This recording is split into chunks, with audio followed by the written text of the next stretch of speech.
We all remember Power Stone, yeah? That game was fun, defined. And when you brought in some friends, man, greater times could not be had. So what do you get when you take Power Stone but remove the stone, smooth controls, colorful characters, creative stages, crazy items, and general fun? You get Stake, Fortune Fighters. And I'm gonna get this out of the way right now. This is the worst fighting game I've ever played in my life. This coming from somebody who grew up with Shaq Fu!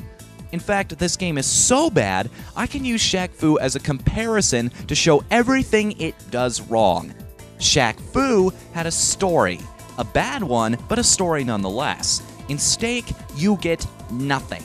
Zip. Zero. Zilch. Nada. Negative narrative. Shaq Fu had a diverse cast of characters, all with a unique feel. And while they had one-dimensional personality, the characters in Stake have zero personality. Not even win quotes, can you believe that? All of them boast virtually identical movesets, and while their super moves look different aesthetically, they all essentially do the same thing: attack everyone close to you. The only change of pace is the characters with weapons, whose added reach makes them more than a little unbalanced. Matches in Shaq Fu may be unwieldy, but at least they're over quickly. In Stake, you're not only wrestling with bad controls, but battles can take upwards of 10 minutes apiece. The problem lies in the core design of the game. Victory isn't based on simply knocking out your opponents. Stake revolves around a deathmatch structure, where you have to destroy your opponents a certain number of times before they do the same or the timer runs out.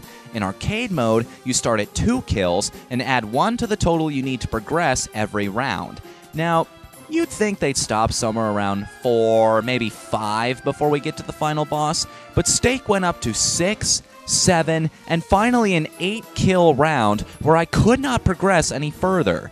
See, in Shaq Fu, losing a round would be the conditions for having to use a continue, but in Stake, you have a certain number of lives per credit, and if you die that many times, you have to start the round over. And no, they don't replenish between battles.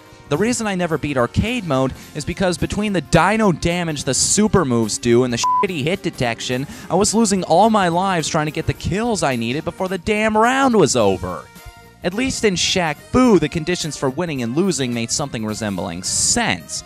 Here, how do these guys keep coming back to life after being defeated? Why does the battle end when one person performs well enough? Why are they fighting to begin with? What am I fighting for? It's kind of a shame, really, because some of these stages are kinda cool looking, and the music is pretty decent. However, graphics and sound do not a good fighting game make. This is 0 for 2 for the old Xbox, ladies and gentlemen. If I get one more disaster like this for it, I'm seriously contemplating giving up on the system.